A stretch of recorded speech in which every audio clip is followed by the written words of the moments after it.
Okay students, चलिए सबका ध्यान बोर्ड की तरफ। तो देखिए, आज हम लोग स्टार्ट करेंगे आप लोगों का new topic, that is your साझेदारों का पूंजी खाता। आज क्या बात करने वाले हैं हम लोग? साझेदारों का पूंजी खाता डिस्कस करेंगे। तो आज हम लोग को डिस्कस करना है साझेदारों का पूंजी खाता। तो क्या होता है सर ये साझेदारों का पूंजी खाता? देखिए क्या होता है साझेदारों का पूंजी खाता। अब आपने लाभ हानि नियोजन खाता सीखा, ठीक है। साझेदारों का पूंजी खाता क्या है सर? देखिए, जैसा कि आपको पता है ये क्या है, जल्दी बोलो, जल्दी बोलो। फर्म है, यानी कि हम हैं, हम फर्म मतलब हम हैं, ठीक। और ये आपके व्यापार में कौन है? साझेदार, यानी व्यापार के मालिक है, क्या है? साझेदार। तो देखो साझेदार क्या करता है। साझेदार व्यापार में सबसे पहले क्या लगाएगा? पूंजी लगाएगा, है कि नहीं? ओके, साझेदार व्यापार में क्या लगाएगा? पूंजी लगाएगा। अब एक फर्म साझेदार को क्या क्या देता है? तो एक फर्म साझेदार को क्या देता है? उसके पूंजी पर ब्याज देता है। क्या देता है? पूंजी पर ब्याज। अगर वो काम करता तो उसको क्या देता है? पारिश्रमिक देता है कि नहीं देता है? ठीक। इसके अलावा ऋण पर ब्याज देता है कि नहीं देता है? ऋण पर क्या देता है? ब्याज देता है। इसके अलावा और क्या देता है? लाभ में हिस्सा, लाभ में हिस्सा, है ना। ये सब देता है कि नहीं देता, जल्दी बताओ। तो ये सब चीज क्या कर रहा है? एक फर्म साझेदार को क्या करता है? देता है। उसी प्रकार साझेदार फर्म को क्या देता है? पूंजी तो देता ही है। इसके अलावा क्या देता है? आहरण किया रहता है तो आहरण क्या करेगा? पैसा लाके लौटाएगा, आहरण लाके लौटाएगा, है ना। आहरण लाके क्या करेगा? लौटाएगा। मतलब एक प्रकार से कह सकते हैं कि साझेदार फर्म से क्या क्या निकालता है, साझेदार फर्म से क्या क्या निकालता है। जैसे कि आहरण निकालता है, प्लस आहरण पर ब्याज भी हम लोग उस पर क्या कर लेते हैं? चार्ज कर लेते हैं, ठीक है। तो ये सब साझेदार फर्म से क्या करता है? निकालता है। तो बदले में हम लोग क्या करते हैं? उससे वसूलते हैं। बदले में हम लोग क्या कर लेते हैं? उससे वो निकालता है तो बदले में हम उसको क्या कर लेते हैं? वसूल लेते हैं। उससे क्या कर लेते हैं? वसूल लेते। ला भैया पैसा क्या कर दे। यानी गौर से देखा जाए तो एक फर्म और साझेदार के साथ के बीच बहुत सारे प्रकार के लेन देन होते हैं। एक फर्म और साझेदार के मध्य बहुत सारे प्रकार के क्या देते हैं? लेन देन होते हैं। अब जैसे फर्म को पूंजी पर ब्याज देना है, क्या वो साझेदार के घर जाएगा देने? नहीं, ठीक है। उसको वेतन वगैरह देना है, क्या घर जाएगा देने? नहीं। सीधा क्या करते पता है? हम एक अकाउंट खोल लेते हैं जिसको हम कहते हैं साझेदारों का पूंजी खाता। क्या बोलते हैं? साझेदारों का पूंजी खाता या फिर चालू खाता। ऐसा अकाउंट खोल लिया जाता है, ठीक है। ऐसा अकाउंट खोल लिया जाता है, ठीक है। ऐसा कोई भी लेन देन, ऐसा कोई भी लेन देन अगर आपको लगे, ऐसा कोई भी लेन देन अगर आपको लगे कि ये साझेदार को देना चाहिए, ये साझेदार को देना चाहिए, तो चुपचाप उसके पूंजी खाते में क्या कर देना? डाल देना। डाल देना मतलब उसका पूंजी खाता समाकलन कर देना। क्या कर देना बच्चे? समाकलन। मतलब अगर कोई भी चीज अगर साझेदार को दे रहे हो, जैसे साझेदार को पूंजी पर ब्याज ही दे रहे हो, तो उसकी एंट्री क्या बनेगी मालूम है? पूंजी पर ब्याज खाता विकलन साझेदार के पूंजी खाते से या चालू खाते से। मतलब डालोगे तो पूंजी या चालू खाता समाकलन होगा। बात क्लियर हुई? ठीक। अगर आपको लगे साझेदार से लेना चाहिए तो बिना बोले उसके अकाउंट से क्या कर लेना? निकाल लेना, यानी कि विकलन करना, यानी कि उसके पूंजी खाते या चालू खाते को क्या करना? विकलन करना। जैसे आहरण, अभी आहरण साझेदार से ऊपर लेते हैं तो सीधा उसके अकाउंट से क्या कर लेते हैं? निकाल लेते हैं। तो वहां क्या एंट्री करेंगे? आहरण खाता विकलन साझेदारों के, सॉरी, साझेदारों का पूंजी खाता विकलन, क्योंकि पैसा निकाला जा रहा है तो वहां पे साझेदार का पूंजी या चालू खाता विकलन होगा। तो साझेदारों का चालू खाता या पूंजी खाता विकलन किससे? आहरण खाते से। ऐसा नहीं, इन शॉर्ट कह सकते हैं कि कुछ भी अगर देना है आपको, साझेदार के पूंजी खाते में समाकलन कर दो, समाकलन साइड एंट्री कर दो। कुछ भी उससे लेना है तो उसके पूंजी खाते से विकलन पक्ष में एंट्री कर दो। बात खत्म। नहीं आया समझ में? ऐसा कोई दिक्कत है? ठीक है, तो ट्रिक याद रखना आप लोग। चलो अब मैं आगे बात करता हूं। देखिए, अब मैं आपको बताऊं कि साझेदारों का जो पूंजी खाता बनाते हैं ना, साझेदारों का पूंजी खाता जो बनाया जाता है, उसको बनाने की बेटा दो विधियां होती है। कितनी विधियां होती है? दो विधियां होती है। एक होती है स्थायी पूंजी पद्धति, एक होती है स्थायी पूंजी पद्धति, और दूसरी होती है परिवर्तनशील पूंजी पद्धति। क्या होती है? परिवर्तनशील,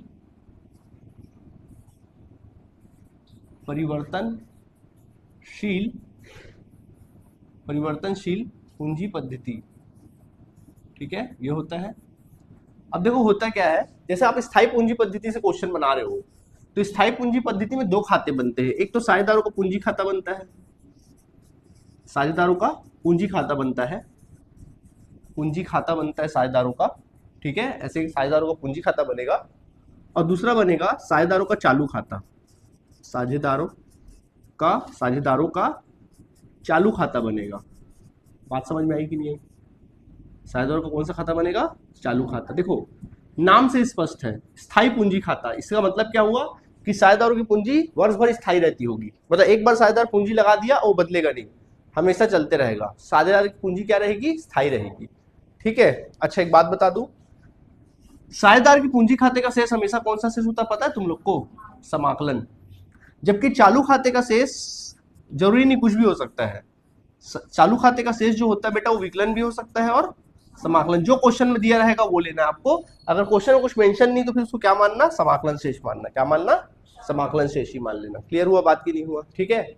इसी प्रकार परिवर्तनशील पूंजी पद्धति की बात की जाए तो नाम से स्पष्ट है कि यहाँ पे साझेदारों का पूंजी क्या रहेगा? परिवर्तनशील रहेगा। मतलब कि हमेशा बदलते रहेगा पूंजी, और यहाँ केवल एक ही खाता बनता है, वो होता है साझेदारों का पूंजी खाता। केवल साझेदारों का क्या बनेगा? पूंजी खाता। चलो अब मैं क्वेश्चन करके दिखाता हूं तुम लोग को डायरेक्टली। ठीक है। चलो तो सबसे पहले क्वेश्चन लिखता हूं मैं तुम लोग के सामने, एक एग्जांपल लिखता हूं, उसके अकॉर्डिंग बनाएंगे अपन लोग। देखो जैसे कि मैं एग्जांपल लिखता हूं आप लोगों के लिए। देखो मैं कहता हूं कि ए और बी दो साझेदार हैं, इनकी पूंजी क्रमशः 1,00,000 रुपया है और 80,000 रुपया है। इन्होंने आगे चल के, चलो 1 जनवरी 2017 को इनकी पूंजी इतनी थी, फिर उन्होंने 1 जुलाई सन 2017 को अतिरिक्त पूंजी लगाया व्यापार में। अतिरिक्त पूंजी लगाया व्यापार में, इसने 50,000 लगा दिया और इसने भी 50,000 लगा दिया। ठीक है। इसके अलावा इनके पूंजी पर ब्याज बनता है कुछ, पूंजी पर ब्याज बनता है।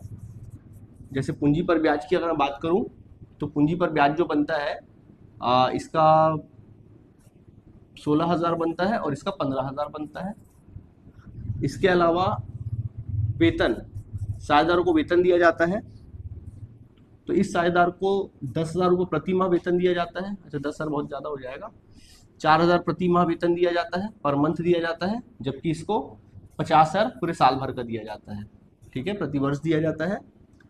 इसके अलावा एक साझेदार ने, अच्छा आहरण भी है, इसके अलावा आहरण है, इस साझेदार ने 20,000 आहरण किया हुआ है, इसने 15,000 आहरण किया हुआ है। जबकि आहरण पर ब्याज भी है साथ में, आहरण पर ब्याज है, इसका ब्याज 1,000 रुपये है, इसका ब्याज 800 रुपया है। ठीक है, इस तरह से 800 रुपये इसका ब्याज। अच्छा चलो इसका ब्याज हम रख लेते हैं, इसका भी चलो 1,000 ही है। ठीक है, आहरण पर ब्याज है। 1 जुलाई सन 2017 को, अच्छा ऋण पर ब्याज भी है, चलो ऋण पर ब्याज लिख लेते हैं। ऋण पर ब्याज इसका 500 है, इसका भी 500 रुपये है। इसके अलावा लाभ हानि नियोजन खाते में, लाभ हानि नियोजन खाते का लाभ में हिस्सा है इनका, तो लाभ बनाता है ना लाभ हानि नियोजन खाता, तो उसमें लाभ में हिस्सा इसका 48,000 आया हुआ है और इसका 32,000 आया हुआ है लाभ में हिस्सा। 32,000 लाभ में हिस्सा आया हुआ है इस तरह से। ठीक है, ये है। तो ये क्वेश्चन आपके सामने क्या है? अवेलेबल है। ठीक है, और चलो मैनेजर का कमीशन की भी लिख देते हैं। मैनेजर का कमीशन कुछ बना हुआ है यहाँ पर 10,000 रुपया। आपको बोल रहा है कि साझेदारों का पूंजी खाता बनाइए। साझेदारों का पूंजी खाता बनाना है हमको। साझेदारों का कौन सा खाता बनाना है? पूंजी खाता। हम लोग दोनों पद्धति से बनाएंगे। कौन सी पद्धति से बनाएंगे? दोनों पद्धति से। तो बेटा एक क्वेश्चन आपके सामने अवेलेबल है। ठीक है, चलो अब इस क्वेश्चन को हमको बनाना है, तो कैसे बनाए? सब कुछ दिया है, मैंने पहले भी सिखाया, अभी भी सिखाऊंगा। क्वेश्चन को पढ़ना नहीं है, सिर्फ प्रोसेस याद रखना है। क्या याद रखना है? प्रोसेस। क्वेश्चन खुद ब खुद बनने लगेगा। ठीक है, चलो सबसे पहले हेडिंग डालना स्थायी पूंजी पद्धति द्वारा, स्थायी पूंजी पद्धति द्वारा हेडिंग डालना और ऐसा कॉलम क्रिएट करना। तो जैसे कि आपको पता है स्थायी पूंजी पद्धति में कितने खाते बनते हैं? 2 खाते, पूंजी खाता और चालू खाता। तो इस तरह से देखिए पूंजी खाते का प्रारूप बनाएंगे। इस तरह से अपन लोग ऐसा प्रारूप बना लेना, इस तरह से। यहाँ पे 2 साझेदार है तो 2 कॉलम बना लो। चलो बन गया। ऊपर हेडिंग लिखना साझेदारों का पूंजी खाता, पूंजी खाता ऐसा लिखना है तुम लोग को। ये विकलन पक्ष है और ये तुम्हारा समाकलन पक्ष है। यहां पर लिखना विवरण, यहां पे भी लिख देना विवरण। ये तुम्हारा साझेदार ए और बी। ठीक है, चलो स्टार्ट करो। कौन सा खाता बना रहे हो? पूंजी खाता। चलो सबसे पहले खोजो पूंजी कहाँ दिया है। दिया पूंजी, और आपको बता दो पूंजी का शेष हमेशा कौन सा शेष होता है? समाकलन। कौन शेष होता है? समाकलन। तो शुरुआत समाकलन से करना। ठीक है, समाकलन साइड लिखना शेष, शेष लाया गया, शेष लाया गया। कितना कितना पूंजी बच्चों बोलो? 1 लाख रुपया है। पहला ए का पूंजी कितना है? 1 लाख रुपया है, जबकि बी का पूंजी कितना है? 80,000 रुपए। ऐसा लिख देना। लिख दिया आप लोगों ने? ठीक है, ओके। अब चेक करो क्या व्यापार में कोई अतिरिक्त पूंजी लगाई गई है क्या? हाँ सर लगाई गई है। कितनी लगाई गई है सर? 50 और 50,000। तो देखो पूंजी जब लगाते थे, याद करो 11वीं में आप सिखाए थे, जब कभी व्यापार में पूंजी लगाई जाती है आप क्या एंट्री करते हैं? रोकड़ खाता विकलन पूंजी खाते से। याद आया? रोकड़ खाता विकलन। यहाँ भी साझेदार लोग ही कर रहे हैं। क्या एंट्री बनेगा? रोकड़ खाता विकलन। तो पूंजी खाता समाकलन हुआ ना, तो समाकलन साइड में लिखना रोकड़ खाता को, रोकड़ खाता को लिख देना। कितना कितना पूंजी लगाया बताओ इन लोग? इसने 50 लगाया, इसने भी 50 लगाया। ठीक है, इसके अलावा यहाँ पे और कोई एंट्री नहीं होगी। समझ में आ गया? हाँ, कैपिटल अगर निकालते लो तो होगी, बट ऐसा कुछ क्वेश्चन आपके एग्जाम में आएगा नहीं। ठीक है, तो इसके अलावा और कोई एंट्री नहीं होगी, बस शेष निकाल दो। ठीक है, तो क्या करना बच्चे? ऐसा क्या करना है? अकाउंट को क्लोज करना।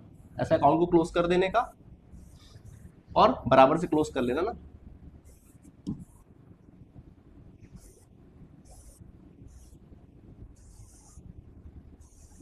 ऐसे अकाउंट बराबर से क्लोज करना। देखो 1 लाख और 50,000 कितना हुआ? 1.5 लाख हुआ।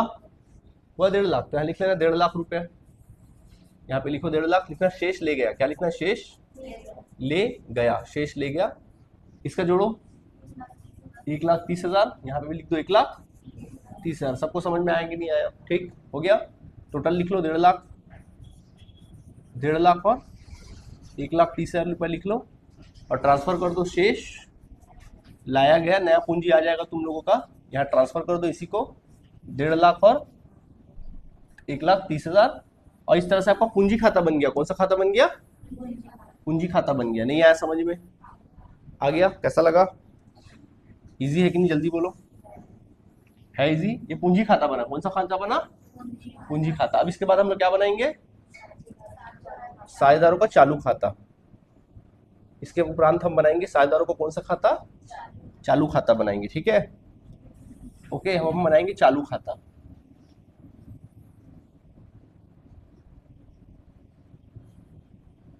ये हो गया पूंजी खाता। अब हम बनाएंगे चालू खाता। तो चलो देखो, अब हेडिंग डालना। एक और कॉलम, एक क्वेश्चन बनाओ, ऐसा कॉलम क्रिएट करो। 2 साझेदार हैं यहाँ पर।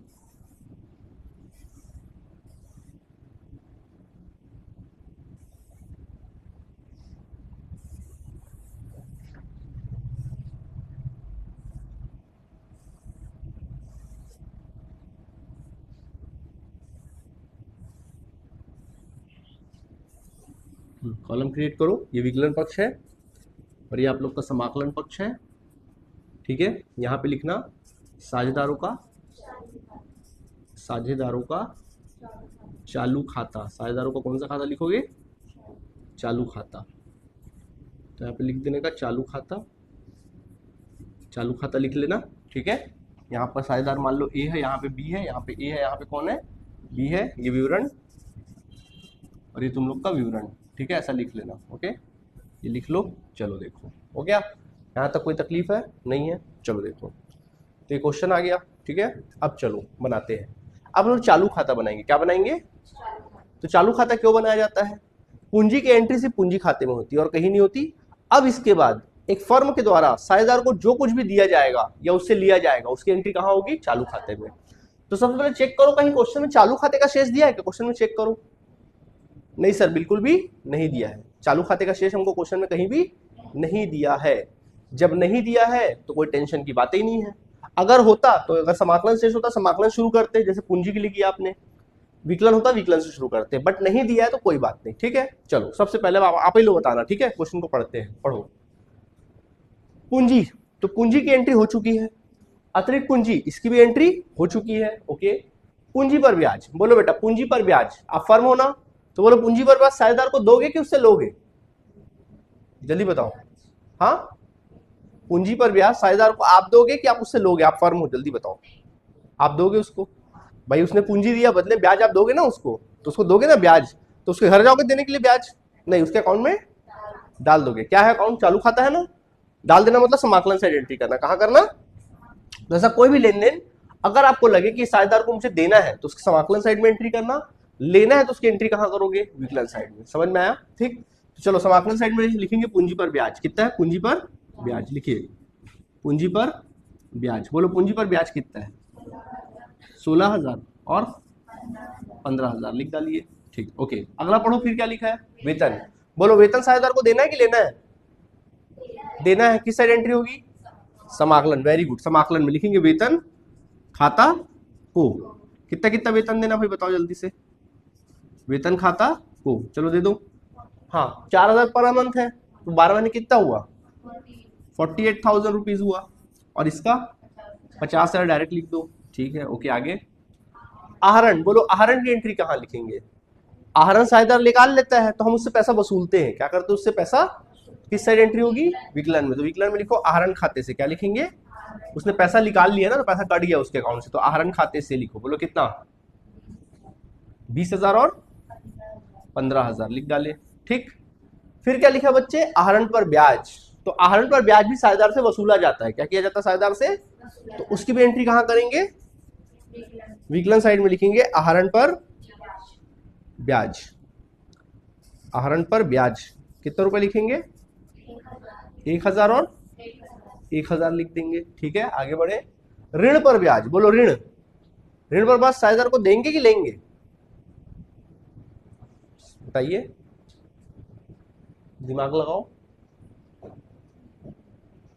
भाई, साझेदार आपको ऋण दिया था, आप फर्म हो ना, आपको साझेदार ऋण दिया था, पैसा किसके पास पड़ा है, तो कौन देगा ब्याज, हम देंगे ना, किस साइड एंट्री होगी, विकलन में, किस साइड है, विकलन में, भाई आप दे रहे हो ना, क्या दिमाग है तुम लोगों का, आप दे रहे हो ना, घर जाओगे देने, क्या करोगे उसके अकाउंट में, कहाँ लिखेंगे, समाकलन में, कहाँ लिखेंगे, समाकलन ऋण पर ब्याज खाता को, जो भी है लिख देना, कितना कितना ब्याज है, 500 और 500 और 500 लिख दो, 500 रुपये और कितना, 500 रुपया, नहीं आया समझ में, आगे समझ में, ठीक है, हो गया 500 रुपया।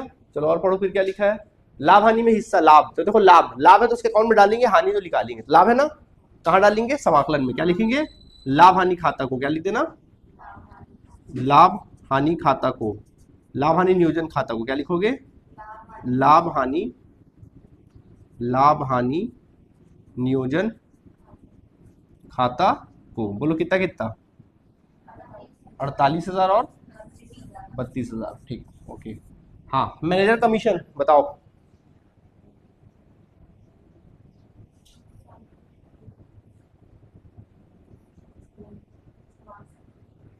आप लोग बताओ जल्दी, देखते कितना पढ़े लिखे हो, कितने बुद्धिमान हो, भी पता चल जाएगा।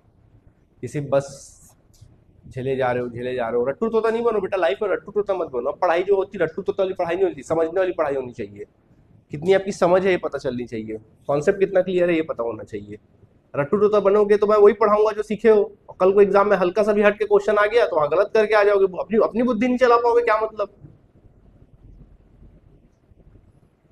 बताओ मैनेजर कमीशन कहाँ लिखूं, समाकलन में कि विकलन में, जल्दी बोलो।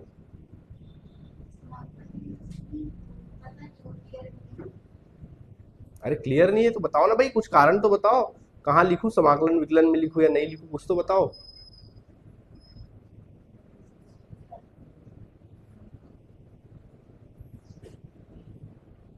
ऐसे पैसिव बच्चों को पढ़ाएंगे तो कैसे पढ़ाई होगी, रट्टू टूटा पढ़ोगे, मतलब जीवन में क्या सीख के निकलोगे, फिर कहने को ग्रेजुएशन हो जाओगे, पोस्ट ग्रेजुएशन हो जाओगे, लेकिन रहोगे तो बेवकूफ, रट्टू तोता रहोगे, एक तोता रहोगे, जब तक रटाए रटाए, उसके बाद तो भूल गए, अपनी बुद्धि तो यूज ही नहीं करना है, जो सिखा रहा हो वही सीख रहे हो। जैसे एक तो जानवर भी सीख जाता है, तो ऐसे जानवर को वेल ट्रेंड बोला जाता है, वेल एजुकेटेड नहीं बोला जाता। सोचो ना, सोचो, जब तक बुद्धि नहीं चलाओगे तो बात कैसे बनेगा। बोलो मैनेजर कमीशन की एंट्री कहाँ लिखूं, समाकलन में लिखूं? नहीं, आप बताओ तो बताएंगे, फिर बचेगा क्या फिर? बोलो जो आपके मन में, बोलो कौन सा मारेंगे पीटेंगे आपको, आपको तो प्यार से बात कर रहे हैं ना, आप बताओ ना, जो बोलना बोलो ना, पूरी खुली छूट है आपको समझने की, बोलने की, बोलो। मतलब हम लोग कमीशन देंगे मैनेजर को तो समाकलन में एंट्री करेंगे। अच्छा, हम लोग कौन सा खाता बना रहे, पहले पढ़ो यहाँ पे। ये मैनेजर साझेदार है क्या? कहीं लिखा है क्या मैनेजर का कोई कॉलम बना है? मैनेजर का कॉलम कोई अलग से, तो कैसे बोल रहे हो? हाँ, तो इसकी एंट्री नहीं होगी भैया। अगर ये मैनेजर, अगर मान लो कोई साझेदार होता मैनेजर, तो भले आप देते तो उसकी एंट्री करते। खाली मैनेजर कमीशन लिखा है, तो मैनेजर कौन है भाई? साझेदार है क्या? वो तो इम्प्लॉई है, इम्प्लॉई का अकाउंट थोड़ी ना बना रहे हो आप, तो एंट्री नहीं होगी।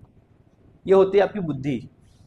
आपने, आपके सर ने आपको क्या सिखाया? आपके सर ने आपको सिखाया कि बेटा साझेदारों का चालू खाता बनाया जाता है, इसलिए बनाया जाता है कि साझेदार को कुछ भी देना है तो उसके चालू खाते में समाकलन करना है, कुछ भी लेना है उसके विकलन करना है। अब आपके एग्जाम में मैनेजर कमीशन आ गया, नहीं हमारे सर ने तो सिखाया कुछ देना है समाकलन डालो, जो लेना है विकलन में निकालो, लिख दिए, हो गया कांड। भैया उसका मैनेजर है, वो साझेदार रहेगा। मैंने एक बार ये भी तो बोला कि साझेदार के चालू खाते में डालो या विकलन में लिखो या जो भी करो। पढ़ाई कर रहे हो, समझने वाली पढ़ाई करो, रटने वाली पढ़ाई मत करो। ऐसा पढ़ाई करोगे तो फिर क्या मतलब पढ़ के आपका? पढ़ लिख के कोई मतलब नहीं आपका, कुछ नहीं सीखोगे, बुद्धिहीन रहोगे। पैसिव होके मत पढ़ो बेटा, थोड़ा बुद्धि चलाओ आप लोग। सुन रहे हैं, हाँ ठीक है, सुन रहे हैं, हाँ ठीक है, ऐसा नहीं होना चाहिए। एक्टिव होके पढ़ो, जुड़ के पढ़ो, है ना? ठीक है, चलो यहां तक समझ में आ गया कि नहीं आ गया? तो मैनेजर कमीशन की एंट्री कहाँ करूं, जल्दी बोलो। नहीं करूं? क्यों नहीं करूं? हाँ हाँ बिल्कुल, अगर ये होता कि ए मैनेजर होता उसको कमीशन देते तब समाकलन में कर देते। समझ में आ रहा है? चलो ठीक है, यहां तक समझ में आ गया।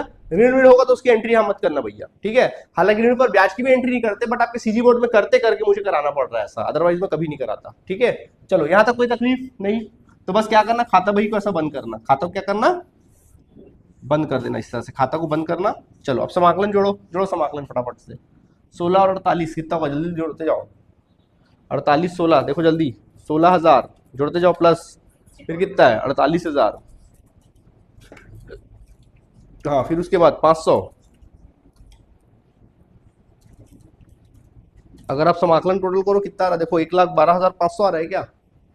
अगर आप समाकलन सेट का टोटल करोगे 1,12,500 आएगा, 1,12,500, और विकलन टोटल करो तो 21,000, 21,000।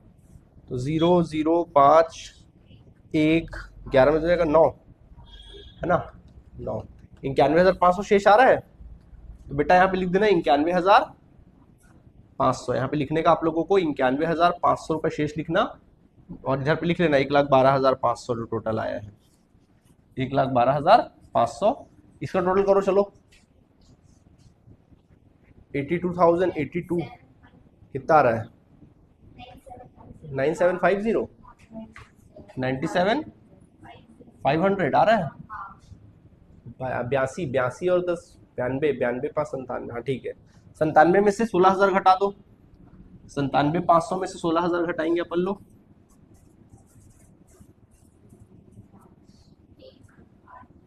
81,500, 81, तो यहाँ लिखना 81,500, यहाँ लिख देना शेष, क्या लिखना, शेष ले गया, शेष ले गया, ठीक है? ओके, कितना लिख दिए, 97,500, ट्रांसफर करो, शेष लाया गया, अगला समय लिखना, शेष लाया गया, क्या लिखोगे, 91,500 और 81,500, ऐसा लिख के ऐसा अकाउंट क्या कर देने का, क्लोज कर देने का। इसका मतलब ये हुआ कि साझेदार के अकाउंट में इतना इतना पैसा गया, इतना इतना पैसा कटा, अब इसके अकाउंट में इतना इतना पैसा है। ये कौन सा खाता बना, कौन सी पद्धति से बना? स्थायी पूंजी पद्धति। कौन सी पद्धति से बना? स्थायी पूंजी पद्धति से बना। आया बात समझ में कि नहीं आया? जी बोलिए, जल्दी बोलिए, आया समझ में कि नहीं आया? अच्छे से आया कि ऐसी आया? अच्छे से आ गया? ठीक है, यहाँ तक कोई तकलीफ है तो बोलो। कोई तकलीफ नहीं है, समझ में आ गया कि नहीं आ गया? ऐसे बनाना, कोई दिक्कत है? चलो, और एक, हाँ, ये पद्धति कौन सा बताया मैंने? स्थायी पूंजी थी। दो खाते बनेंगे, साझेदारों को पूंजी खाता और चालू खाता। ठीक है, चलो अब मैं आपको नेक्स्ट पढ़ाता हूं। कौन सी पद्धति से? अब मैं पढ़ाऊंगा परिवर्तनशील। कौन सी पद्धति से? परिवर्तनशील पूंजी पद्धति। परिवर्तनशील क्या पढ़ाऊंगा? पूंजी पद्धति, परिवर्तनशील पूंजी पद्धति से। तो इसमें एक ही खाता बनता है और वो क्या है? साझेदारों का पूंजी खाता, केवल एक खाता। देखो कैसे समझना, ध्यान समझो। देखो ये वही क्वेश्चन है आपके सामने, रख रहा हूं मैं अभी जो पढ़े वही क्वेश्चन है, देख लीजिए। ये क्वेश्चन आपके सामने अवेलेबल है, वही क्वेश्चन है आपका। ठीक है, वही क्वेश्चन है, चलो समझो। देखो तो ये क्वेश्चन वही है, अब अपन काम करेंगे। तो जैसा कि आपको बताया, देखो यही क्वेश्चन है, हमको पूंजी खाता बनाना है। तो बेटा ऊपर हेडिंग लिखना, साझेदार का पूंजी खाता स्थायी परिवर्तनशील पूंजी पद्धति से बना रहे हैं। साझेदारों का पूंजी खाता, कॉलम क्रिएट करोगे, ऐसा कॉलम क्रिएट कर लेना।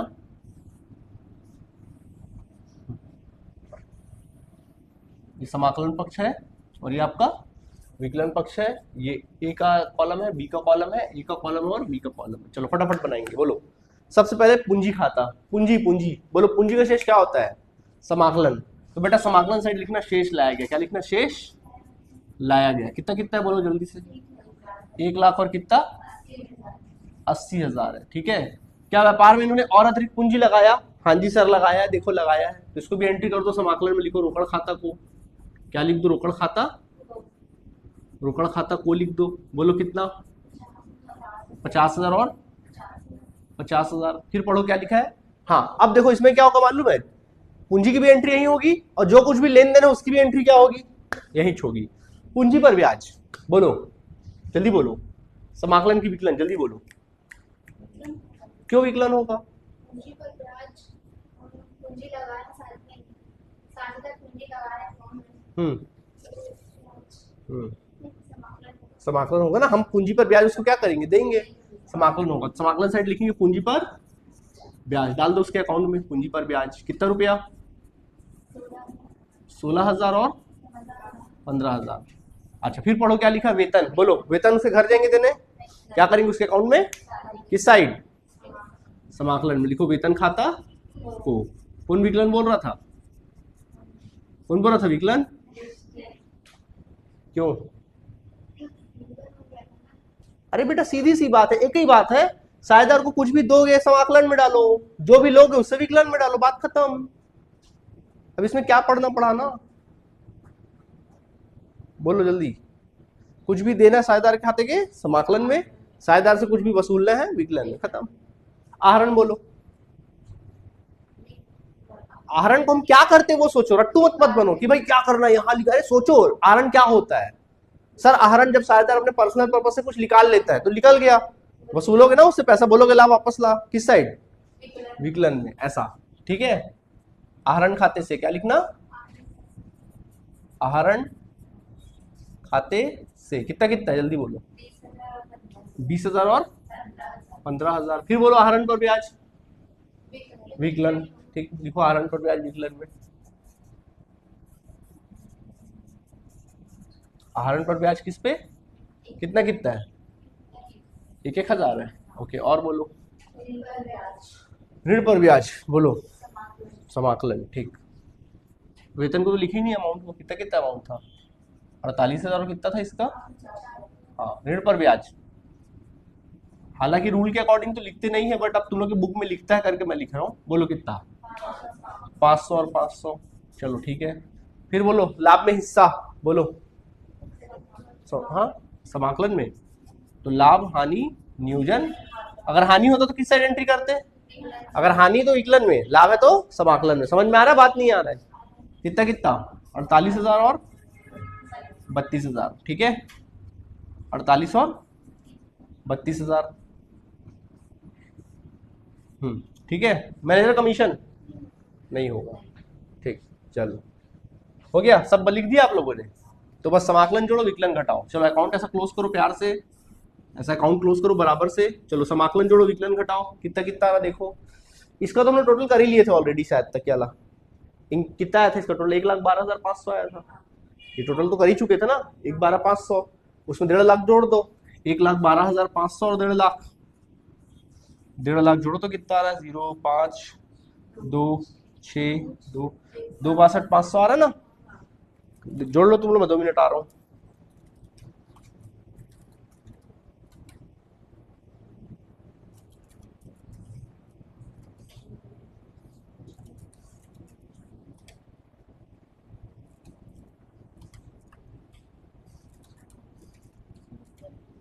कितना आया? 2,62,500 आ रहा है टोटल। 2,62,500। देखो टोटल आया 2,62,500 और इधर कितना? 21,000 घटाओ। 21,000 को घटा डालो, 0, 0, 5, 1, फिर 4, 2, 2,41,500, 2,41,000। तो शेष लिखना 2,41,500 लिखना, शेष ले गया। क्या लिखना? शेष ले गया।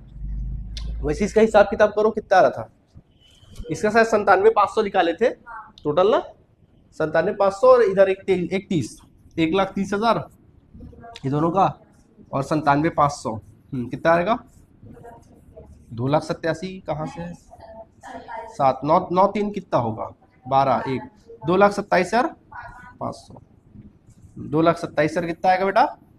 500। हाँ इधर विकलन कितना? 16,000। 16,000 घटा डालो, 0, 0, 5 है ना, 5, 1, 1 और 2, 2,11,500। 2,11,500 टोटल लिख लेना। 2,62,500, 2 और इधर कितना था अपना? 2,27,500, 2,27,500 ठीक है, 2,27,500 ठीक है। ये 2,11,500 आया, शेष आया। इसका मतलब समझे क्या आया? ये ट्रांसफर करो, शेष लाया गया। कितना कितना लाया बताओ जल्दी? 2,41,500 और इधर का 2,11,500 ऐसे करके, ठीक है। इसका मतलब समझे? इसका मतलब ये हुआ कि अब फर्म की नई पूंजी जो है साझेदारों की, वो 2,41,500 और 2,11,500 रुपया है। परिवर्तनशील पूंजी पद्धति की खास विशेषता ये है कि इसमें साझेदार जो भी कमाता है सब व्यापार में लगा देता है। इसमें क्या था देखो, इसमें क्या था? साझेदार क्या कर रहा था? यहाँ पर एक बार पूंजी लगा दे रहा था, फिर दोबारा पूंजी नहीं लगा रहा था, ये रोटेट हो रहा था। बस व्यापार से जो भी पा रहा था वो सब खा रहा था। सही बात है। लेकिन इस वाले में क्या हो रहा है देखो, इसमें क्या हो रहा है?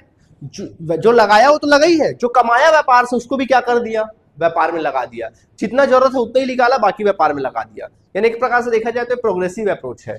व्यापार आपका बढ़ते रहेगा, बढ़ते रहेगा। आया बात समझ में कि नहीं आया? ऐसा होता है। कोई दिक्कत है इसमें आप लोगों को? कोई दिक्कत नहीं होनी चाहिए। तो देखो बेटा, दोनों पूंजी खाता बता दिया मैंने, परिवर्तनशील भी और स्थायी भी।